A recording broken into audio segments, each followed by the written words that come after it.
A drugs kingpin who lived a crime-fueled life of luxury has been told to pay back millions of pounds or face more time in jail. Aram Sheibani travelled the world, stayed in luxury hotels and drove swanky cars. A huge GMP investigation found he had amassed a £5 million property portfolio. He lived in a luxury apartment in Trafford, and police discovered he had more than £1 million in cash and £1.5 million worth of cryptocurrency. He had also had cosmetic surgery procedures, including veneers, hair transplants and a nose job. The 43-year-old is currently serving a 37-year jail sentence for a total of 20 fraud, money laundering and drug offences. Sheibani had claimed his wealth was legitimate, but a jury disagreed. He had made several trips to Colombia, which police said were for research purposes. A judge said he was satisfied that he was at the very head of a large-scale international drugs conspiracy and that Sheibani was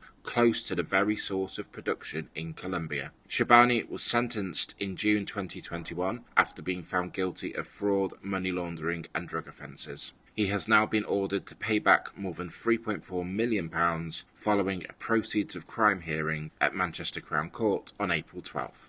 He could have 10 years added to his sentence if he fails to repay the sum. Detective Superintendent Andy Buckthorpe from GMP's Economic Crime Unit said, "The criminal investigation into Sheibani and his illicit activity was incredibly complex, and inquiries led us overseas and into the digital world of cryptocurrency. Sheibani was fueled by greed and dishonesty, making vast profits from Class A drugs and illicit means, ignorant to the damage and destruction this trade has to our communities. If Sheibani does not pay back £3,408,369.67 in the next 3 months, an additional 10 years will be added to his already lengthy jail sentence. The finances confiscated through this order can now be reinvested back.